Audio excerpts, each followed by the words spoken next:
لبيك اللهم لبيك لبيك لا شريك لك لبيك إن الحمد والنعمة لك والملك لا شريك لك لبيك اللهم لبيك لبيك لا شريك لك لبيك لبيك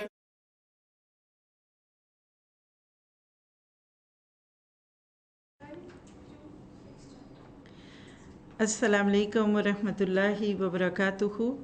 الحمدللہ بنعمتہ تتم الصالحات لا حول ولا قوۃ الا باللہ۔ دیکھ لیجئے کہ ایک منٹ سب مل کے اعوذ باللہ پڑھیں۔ اعوذ باللہ من الشیطان الرجیم، بسم اللہ الرحمن الرحیم۔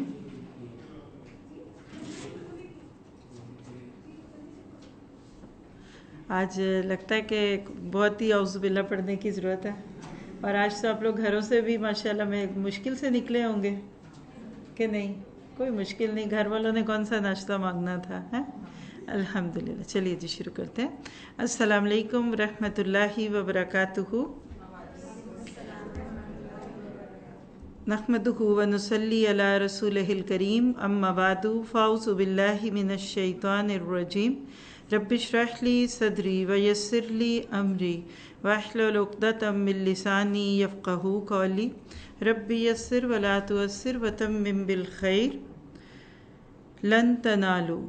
پارہ نمبر 4 اور سورۃ آل عمران کنٹینیو ہوگی۔ اس میں ہم اس کی 91 آیات پڑھ چکے، پارہ نمبر 3 میں۔ آج بہت ہی خوبصورت مضمون سے پارہ شروع ہو رہا ہے، اور وہ کیا ہے کہ نیکی کیا ہے؟ محبوب چیز کا انفاق۔ لن تنالوا البر حتی تنفقوا مما تحبون۔ تم ہرگز نیکی کو پا نہیں سکتے جب تک کہ تم اپنی من پسند چیز اللہ کے راستے میں خرچ نہ کرو، اور جو کچھ بھی تم خرچ کرو گے، کوئی بھی چیز، بے شک اللہ تعالیٰ اس کو جاننے والا ہے۔ قرآن پاک کا یہ وہ مقام ہے کہ جو ہم سب کو اپنے دلوں کو ٹٹولنے کا موقع دیتا ہے۔ صحابہ کرام نے اس آیت کے اوپر تو اپنی من پسند چیزیں اللہ کے راستے میں دیں۔ حضرت عمر نے خیبر کی زمینیں پیش کر دیں، ابن عمر کی ایک لونڈی تھی، اس کو انہوں نے آزاد کر دیا۔ اسی طرح کے واقعات ہم بہت دفعہ سنتے اور پڑھتے ہیں، لیکن جو سب سے بڑی چیز صحابہ کرام کے بارے میں جاننے سے ہمیں پتہ چلی کہ انہوں نے اپنے آپ کو پیش کر دیا۔ دین ان کے لیے اتنا محبوب بن گیا کہ وہ یہ بانٹ نہیں کرتے تھے کہ یہاں یہ کرنا فرض ہے، یہ سنت ہے، اچھا زکوٰۃ تو 2.5% ہے، اچھا صدقہ کس کو دے۔ یعنی جب کسی چیز میں ایک انسان کا دل پڑ جاتا ہے تو پھر اس میں پلس مائنس نہیں ہوتے۔ یہ آیت آپ سے مجھ سے تقاضا کرتی ہے کہ ہم بھی اس وقت سوچیں کہ مجھے کیا پسند ہے، اور انسانوں کو سب سے زیادہ اپنا آپ پسند ہوتا ہے۔ میں، میری رائے، میری مرضی، مائی چوائس۔ پھر اسی طرح انسان کو اپنی نیند بڑی پیاری ہوتی ہے۔ کیا ہم اللہ کے لیے اپنی نیند چھوڑتے ہیں؟ اپنا وقت بہت پسند ہوتا ہے، کیا ہم اللہ کے راستے میں گن گن کے وقت دیتے ہیں؟ اور اسی طرح سے گھر، مال، اولاد، ہم سب اس آیت کے اوپر اپنے آپ کو چیک کریں گے کہ کیا میری یہ نعمتیں جو اللہ نے مجھے عطا کی ہیں یہ اللہ کے راستے میں استعمال ہوتی ہیں یا اللہ کی ناراضگی میں۔ اس کے بعد آگے موضوع پلٹتا ہے، جس میں آیت نمبر 93 سے 95 کا ٹاپک اگر آپ نوٹ کرنا چاہیں، من گھڑت بات اللہ کی طرف منسوب کرنا ظلم ہے۔ اصل میں یہاں اہل کتاب کی کچھ غلط فہمیاں جو انہوں نے نبی صلی اللہ علیہ وسلم سے متعلق پیش کی ہوئی تھی، ان کا تذکرہ ہے۔ کل طعام کان احلا لبنی اسرائیل۔ اہل کتاب بنی اسرائیل کی نسل کہلاتے ہیں، جو حضرت یعقوب علیہ السلام کا لقب تھا۔ تو اصل میں حضرت یعقوب علیہ السلام کا نام لے کر انہوں نے تورات میں سے کچھ چیزوں کو آگے پیچھے کر دیا۔ اللہ تعالیٰ نے ان آیات میں اس کو کھول کے رکھ دیا کہ کسی سے محبت کا دعویٰ اپنی جگہ ہے، لیکن حلال اور حرام کو آپ اپنی مرضی سے چینج نہیں کر سکتے۔ آگے جا کر ہم پڑھیں گے کہ سورہ تحریم میں نبی صلی اللہ علیہ وسلم کے ناطے سے بھی ایک ایسا ہی عمل آتا ہے کہ لِمَ تُحَرِّمُ مَا حَلَّ اللَّهُ لَكَ۔ آپ کے میرے لیے اس میں عمل کا نقطہ اس وقت صرف یہ ہے کہ اگر آپ کو کوئی چیز پسند نہیں، آپ استعمال نہ کریں، لیکن آپ اس کو اپنے اوپر حرام قرار نہیں دے سکتے۔ کسی بھی چیز کو حلال قرار دینا یا کسی چیز کو حرام قرار دینا یہ صرف اللہ تعالیٰ کا ہی کام ہے۔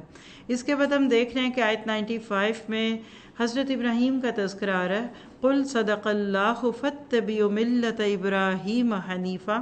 تو بات جو ہی ابراہیم علیہ السلام کی طرف جائے گی تو ساتھ ہی خانہ کعبہ کی کوئی بات ہوگی، اسی لیے پھر آگے آیت 96 97 میں عظمت کعبہ اور فرضیت حج کی بات ہے۔ اللہ تعالیٰ نے بہت ہی خوبصورت بات کی کہ ان اول بیت وضع للناس للذی ببکہ۔ ہم سب اس چیز کو جانتے ہیں کہ بیت اللہ مسلمانوں کا قبلہ ہے، اور ہم یہ سوچتے ہیں کہ شاید یہ صرف مسلمانوں کا قبلہ ہے، حالانکہ یہ آیت ہمیں بتاتی ہے کہ یہ قبلہ شروع سے تھا۔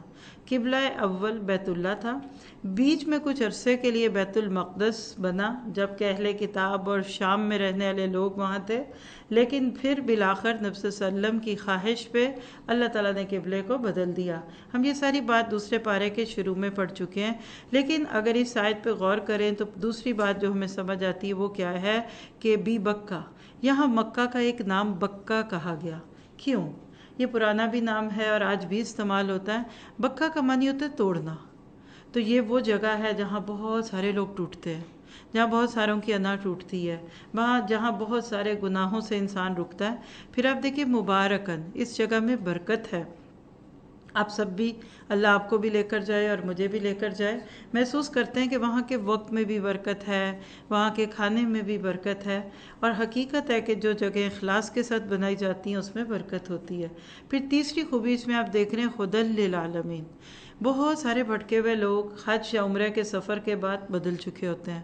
آپ کو مجھے بھی اپنے یا اپنے ارد گرد کسی کے اندر کوئی ایسی کیفیت محسوس ہو تو جتنا بھی ممکن ہو عمرے اور حج کے سفر کو زندگی میں عام کیجئے۔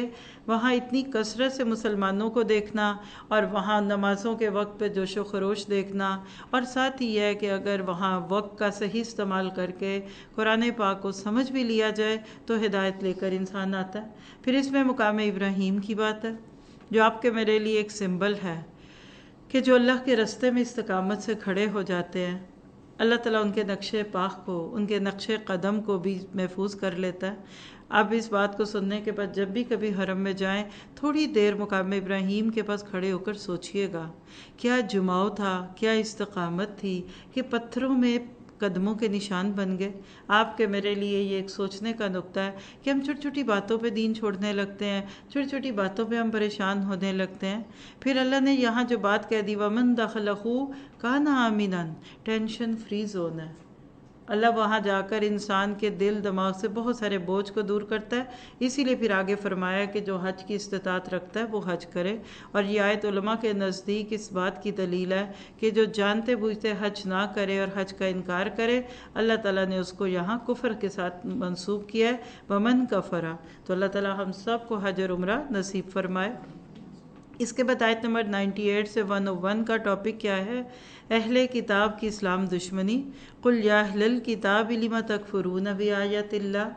آپ دیکھیے کہ جو بات اللہ تعالیٰ جانتے ہیں وہ آپ اور میں نہیں جانتے۔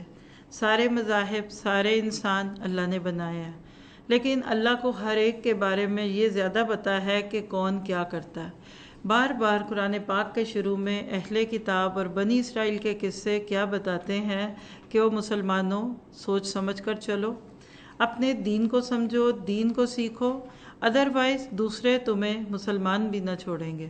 یعنی جب ہم اپنا دین نہیں سیکھتے تو ہمارے اپنے بچوں پہ آج اس کے اثرات کیا آ رہے ہیں کہ کئی جگہ فلموں کے ذریعے ان کو ہندو کلچر زیادہ سمجھ آ جاتا ہے، کہیں ان کو انگلش موویز اور انگلش کلچر کے عام ہونے پہ یہود اور نصارہ کے طور طریقے سمجھ آتے ہیں۔ اس دنیا میں رہتے ہوئے ہم سب کے بیچ میں ہی رہیں گے، لیکن آپ کا میرا کام کیا ہے کہ اپنے بچوں سمیت خود کو دین سکھائیں تاکہ ہم دوست اور دشمن کا فرق حرارت محسوس کر سکیں. اور آیت کے اینڈ پہ جو بات ہے کہ وَمَن یَعْتَصِم بِاللَّہِ فَقَدْ هُدِیَ إِلَىٰ صِرَاطٍ مُسْتَقِیمٍ، یہ ہے اصل میں اہم نقطہ نوٹ کرنے کا. مضبوطی سے ہدایت کی کتاب کو پکڑ لو، یعنی جتنا مسلمانوں نے اس کتاب کو پکڑا اللہ نے اتنی ان کو عزت عطا فرمائی. پھر اس کے بعد اگر آیت 102 اور 105 تک دیکھیں تو اس کا ٹاپک کیا بنتا ہے؟ فلاح کا 3 نکاتی لائحہ عمل، یعنی 3 points to be successful. اللہ تعالیٰ نے ان آیات میں بہت خوبصورت طریقے سے یا ایھا الذین آمنو کہہ کر ایمان والوں کو پکارا، اور کیا کہا؟ اتقوا اللہ حق تقاتہ، اللہ سے اتنا ڈرو جتنا اس سے ڈرنے کا حق ہے. تو پہلی چیز کیا ہوا کہ دل میں تقوی رکھے. وانتم مسلمون، اور مرتے دم تک مسلمان رہنا. یعنی مسلمان کا تقوی صرف رمضان میں نہیں ہے، صرف حج اور عمرے پہ نہیں ہے. ہم سب حج اور عمرے سے زیادہ زندگی کے ایک ایک لمحے میں اللہ سے ڈرنے والے بن جائیں، اور یہی وہ چیز ہے جو انسان کو سیدھا رکھتی ہے. پھر دوسری چیز دیکھیے وَاعْتَصِمُوا بِحَبْلِ اللَّهِ جَمِيعًا، اور اللہ کی رسی کو مضبوطی سے تھام لو. اور اللہ کی رسی سے مراد جہاں قرآن ہے، اللہ کا دین ہے. اللہ نے آسمان سے یہ کتاب آپ کی میری ہدایت کے لیے نازل کی تھی، اور ساتھ ہی فرما دیا وَلَا تَفَرَّقُوا، تفرقے میں نہ پڑو. کیا پتہ چلا کہ جب کوئی قوم تفرقوں میں پڑ جاتی ہے تو ان کی سے ختم ہو جاتی ہے، ان کی ہوا اکھڑ جاتی ہے. اللہ کے نبی نے فرمایا، صحیح بخاری کی روایت ہے 481، کہ مومن ایک دوسرے کے لیے ایک عمارت کی طرح ہوتا ہے. اس کا ایک حصہ دوسرے حصے کو قوت پہنچاتا ہے. اور اس کے بعد آپ نے اپنے ہاتھ کی انگلیوں کو ہاتھوں ایسے ایک دوسرے میں داخل کر کے دکھایا کہ اس طرح سے جیسے انگلیاں ایک دوسرے میں چلی جاتی ہیں. آج بھی ہم دیکھتے ہیں کہ 2 اینٹوں کے بیچ میں سیمنٹ لگایا جاتا ہے. اینٹ سخت ہے لیکن سیمنٹ اور جو اس کا لیکوڈ بنایا جاتا ہے وہ دونوں اینٹوں کو جوڑ دیتا ہے. تو اگر امت مسلمہ ایک قرآن سے جڑے گی تو ان کے سارے فرقے، سارے مسلک ختم ہو جائیں گے. آج فرقوں اور مسلکوں کی بات کیوں ہوتی ہے کہ لوگ اس سے نیچے ہی رک جاتے ہیں، حالانکہ ہر چیز پیچھے سے تو قرآن اور سنت سے نکلی ہے. ہم سب جانتے ہیں کہ کوئی بھی چیز اس کے ریئل سورس سے خالص ملتی ہے. آپ جو دودھ بھینس سے جا کر بالکل بھینس کے قریب سے جا کر لیں گے وہ خالص ہوگا. اس کے بعد آپ کو نہیں پتا کہ جس نے آپ کو گھر لا کے دیا اس نے پانی ڈالا ہے کہ نہیں. سونا کہاں سے خالص ملے گا؟ جہاں سے نکلتا ہے. اسی طرح سے دین اسلام خالص کہاں ہے؟ صحابہ کرام سے. جو صحابہ کرام کو دین ملا وہ پیور دین تھا.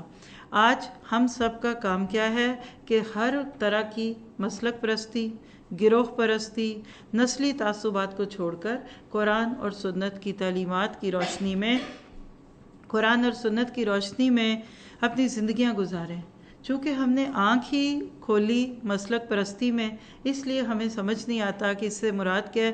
بس اتنی بات یاد رکھیے گا کہ ہر ایک اپنے آپ کو حق پہ کہے گا، ہر ایک اپنا نام نہیں چھوڑنا چاہے گا.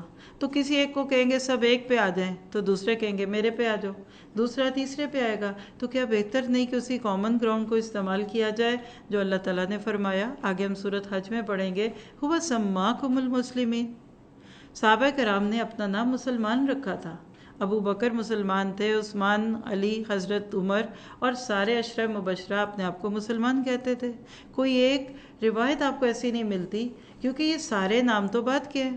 سب کی عزت کیجیے، ہر مسلک کی سچائی کا یقین رکھیے. چاروں ائمہ کرام ہدایت پہ تھے، اللہ کے چنے ہوئے لوگ تھے.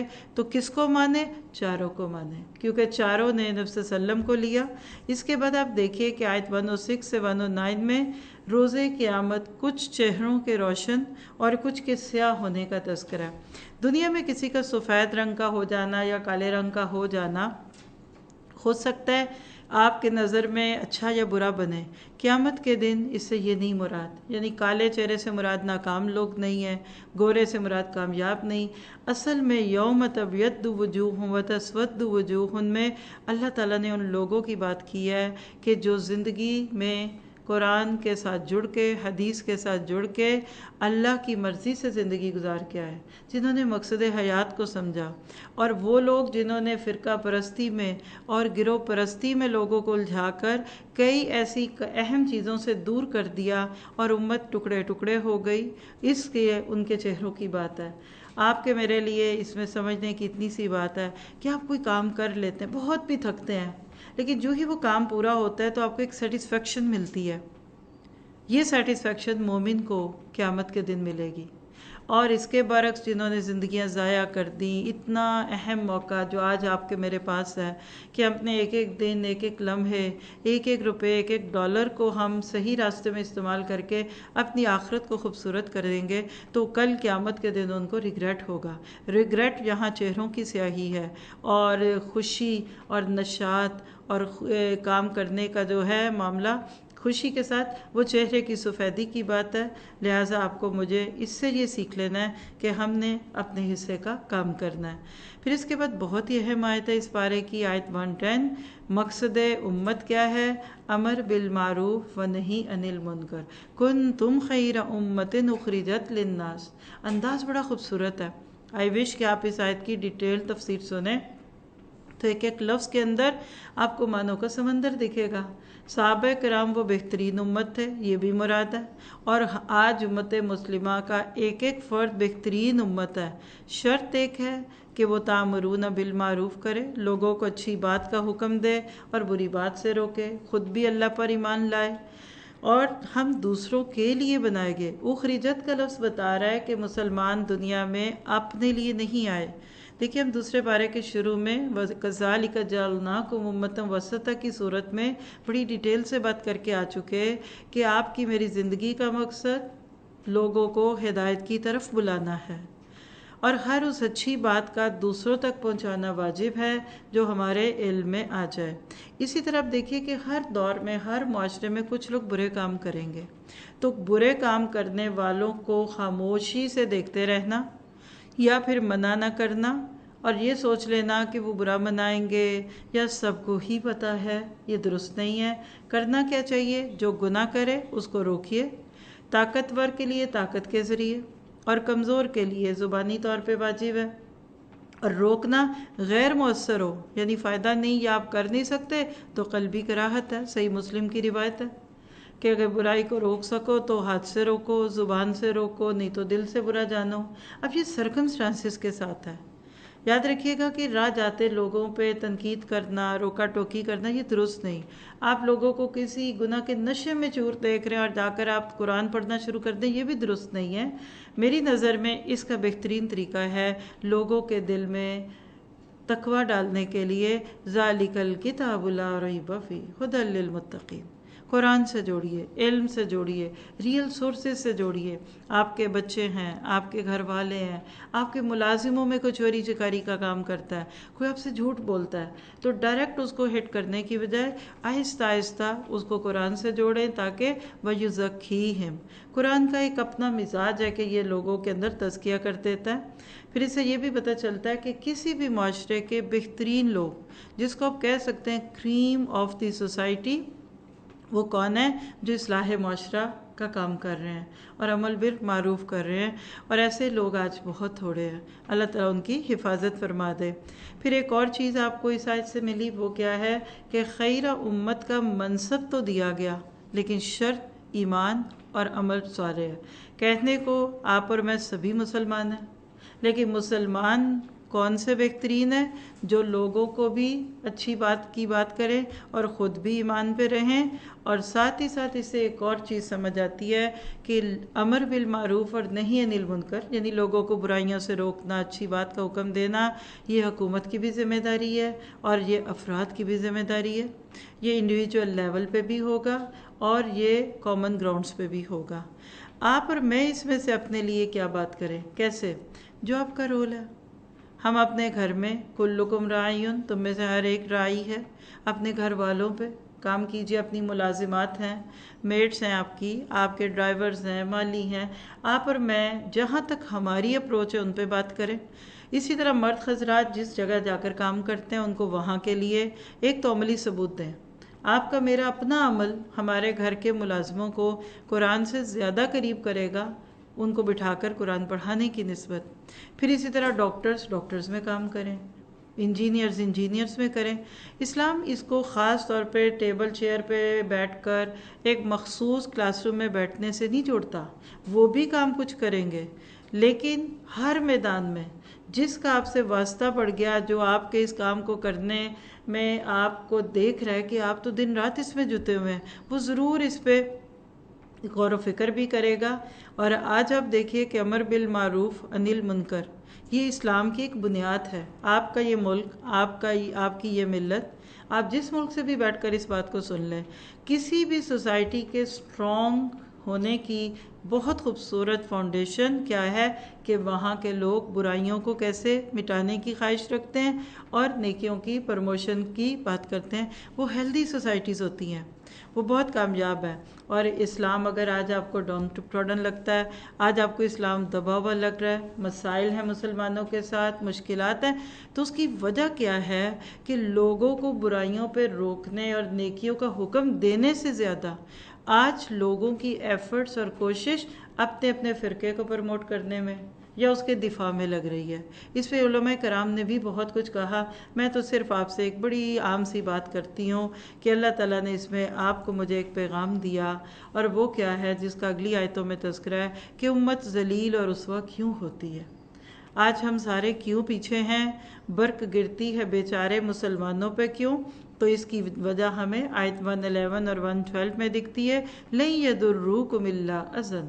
آج ہم اکثر دوسرے لوگوں کا نام لیتے ہیں، وہ مسلمانوں کے خلاف ہے، وہ مسلمانوں کے خلاف سازشیں کرتے ہیں۔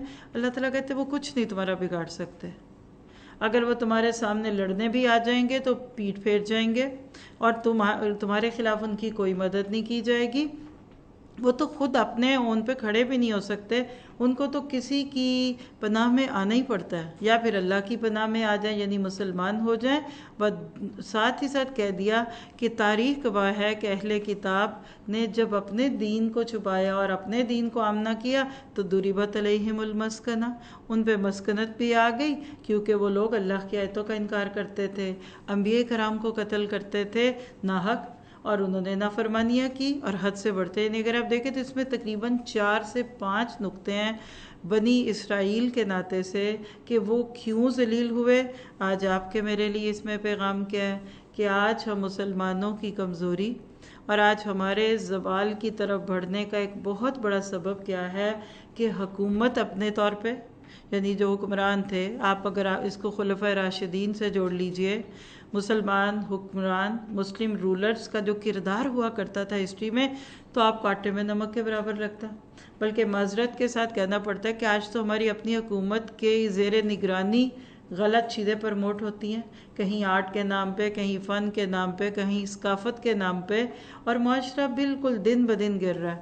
اور دوسری بات ہے کہ سوشل نارمز، آپ اور میں جمع ہو کر، آپ اور میں جو عوام اور رعایا ہوتے ہیں، وہ بھی اس کام سے پیچھے ہیں۔ مردوں کو کمانے کا شوق ہے، وہ کیا کریں بیچارے، عورتوں کو گھر سجانے کا شوق ہے، اس کام کا شوق بھی ہے تو وقت نہیں ہے۔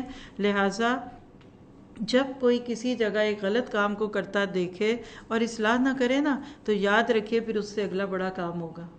اگلے بڑے کام کو نہیں روکیں گے تو بڑے بڑے جرائم ہوں گے۔ تو آج آپ کو مجھے اس میں ایک پیکج مل گیا کہ ہم چاہتے ہیں کہ ہمارے ملک کی حالت بدلے، ہم چاہتے ہیں کہ مسلمانوں کے حالات بدلیں، تو ہمیں چھوٹے سے کام کو بھی جو کہ اللہ اور رسول کی نافرمانی کا ہو برداشت نہیں کرنا، حکمت مانگتے ہوئے اللہ تعالیٰ سے اچھے طریقے سے ہم نے اس کو لے کر چلنا ہے تاکہ ہمارا معاشرہ صاف ہو۔ میں اس کی ایک مثال دے دیتی ہوں۔ خواتین کو بات گھر سے ہی سمجھ آتی ہے، جو مجھے سمجھ آتا ہے، اور میں بہت بڑی بات نہیں کرتی، اس لیے کہ اگر ہم چھوٹی بات ہی سمجھ گئے تو اس کو جتنا مرضی بڑا کریں۔ آپ کے گھر میں صفائی ہوتی ہے، جب اگر آپ کیئر نہ کریں اور تھوڑی ہی دیر بعد بچے جوتے پھیلا دیں، کہیں کھانا گر جائے، کہیں مٹی پڑ گئی اور آپ اس کو ٹھیک نہیں کر رہی، تو کیا ہوگا؟ ایک دن کے اندر ہی آپ کا سارا گھر خراب ہوگا۔ لیکن اگر آپ کو پتہ ہے جی سنڈے کو ماسی نے نہیں آنا، جو برتن گندا ہوگا آپ دھو دیں گے، کوئی چیز بکھری آپ اٹھا دیں گے، کیوں جی آج ماسی نے نہیں آنا، تو کیا آپ کا گھر زیادہ صاف نہیں ہوتا؟ میں نے فیل کیا کہ سیٹرڈے سنڈے کے بیچ میں گھر زیادہ صاف رہتا ہے، کیونکہ ہم ساتھ ساتھ کیئرفل ہوتے ہیں۔ اور جہاں آپ برائیوں کو دیکھ کر روک ٹوک چھوڑ دیتے ہیں، وہاں تو پھر وہ حال ہوتا ہے جو صبح کے وقت صفائی اور ستھرائی سے پہلے ہمارے گھروں کا ہوتا ہے۔ تو بہرحال اللہ تعالیٰ ہمیں اپنا حصہ ڈالنے والا بنا دے اس کام میں۔ پھر اس کے بعد آیت 113 سے 115 میں اہل کتاب کے صالحین افراد کی بات ہے، یعنی کسی بھی معاشرے میں، چاہے وہ ماضی کے مسلمان یعنی اہل کتاب تھے یا پھر آج مسلمان، سب برے لوگ نہیں ہوتے۔ عموماً جب بات کرنے کے دوران یہ کہا جاتا ہے کہ ہر طرف بگاڑ ہے تو اس سے مراد یہ نہیں ہوتا کہ ٹھیک کوئی بھی نہیں ہے، لیکن صیغہ تغلیب ہے۔ تو یہاں اللہ تعالیٰ کا عدل اور انصاف دیکھیے، لیسوا سواء من اہل الکتاب، سارے اہل کتاب بھی برے نہیں ہیں، سارے برابر نہیں ہیں، کیونکہ امۃ قائمۃ، کچھ بالکل دین پہ قائم ہے، یتلون آیات اللہ آناء اللیل، وہ راتوں کو اللہ کی آیات کی تلاوت بھی کرتے ہیں، وہم یسجدون، وہ سجدے بھی کرتے ہیں، پھر یؤمنون باللہ، وہ اللہ پر ایمان لاتے ہیں اور آخرت پر بھی لاتے ہیں، اور وہ نیکی کا حکم دیتے اور برائی سے روکتے ہیں، اور وہ جلدی کرتے ہیں، بھاگ دوڑ کرتے ہیں خیرات میں یعنی نیکیوں کے کاموں میں، وَأُولَئِکَ مِنَ الصَّالِحِینَ، وہ نیک لوگ ہیں، وَمَا يَفْعَلُوا مِنْ خَيْرٍ فَلَن يَكْفُرُوا، تم جو بھی نیکی کرو گے اس کی نہ قدری نہیں کی جائے گی، وَاللَّهُ عَلِیمٌ بِالْمُتَّقِینَ۔ اب سوال یہ ہے کہ اس میں کس کی بات ہے؟ بہت سارے لوگ ان آیات پہ پریشان ہو جاتے ہیں کہ اللہ تعالیٰ نے یہاں کن اہل کتاب کی بات کی ہے، کیا آج کے دور کے اہل کتاب یا نبی کے دور کے، اور خاص طور پہ یہ جو صالحین اہل کتاب کی 5 صفات یہاں بیان کی ہیں کہ رات کی گھڑیوں میں اللہ کی آیات کی تلاوت کرتے ہیں، کثرت سے سجدہ ریز ہوتے ہیں، پھر آخرت پر ایمان لاتے ہیں، پھر نیکی کا حکم دیتے اور برائی سے روکتے ہیں، پھر سب سے بڑی بات ہے یسارعون فی الخیرات، کے نیکیوں میں ایک دوسرے سے آگے نکلتے ہیں، تو یہ کون لوگ ہیں؟ تو یہاں ذرا سا سمجھیے بات، چونکہ عقیدے کی ہے تو بات کرنی لازم ہے۔ یہ نبی صلی اللہ علیہ وسلم کے ان اللہ کے نبی کے دور کے ان چند اہل کتاب کی بات ہے جنہوں نے اسلام قبول کیا تھا، جس میں ایک بڑا معروف نام عبداللہ بن سلام کا ہے، کیونکہ نبی صلی اللہ علیہ وسلم سے پہلے کے جتنے بھی اہل کتاب گزرے، نبی صلی اللہ علیہ وسلم سے نبی صلی اللہ علیہ وسلم کی آمد سے پہلے کے جتنے لوگ اپنے اپنے دور میں اپنے نبی کو مان گئے، انشاءاللہ ان میں سے جنت میں جائیں گے۔ یعنی ایک سوال کچھ کر سکتے ہیں لوگ کہ کیا اہل کتاب جنت میں جائیں گے، یہود جنت میں جائیں گے، نصارہ جائیں گے، تو اس کا جواب آپ کو دینے کی کوشش کر رہی ہوں کہ بالکل جائیں گے۔ کون سے جائیں گے؟ جو نبی صلی اللہ علیہ وسلم کے نبی بننے سے پہلے دنیا سے گزر گئے، مثلا حضرت نوح کے ساتھ جو 60-70 لوگ کشتی میں سوار ہوئے تھے وہ جنت میں جائیں گے۔ اسی طرح ابراہیم علیہ السلام سے لے کر حضرت عیسیٰ تک ہر وہ شخص جس نے اپنے وقت کے نبی کو مانا وہ جنت میں جائے گا۔ اب نبی صلی اللہ علیہ وسلم کی آمد کے بعد کیا ہو گیا، اس کو سمجھنے کی ضرورت ہے۔ ہر نبی نے اپنے دور کے لوگوں کو اپنی کتابوں کے ذریعے یہ بات کہی کہ اگر تمہاری زندگی میں محمد صلی اللہ علیہ وسلم آ گئے تو تم ان کو مانو گے۔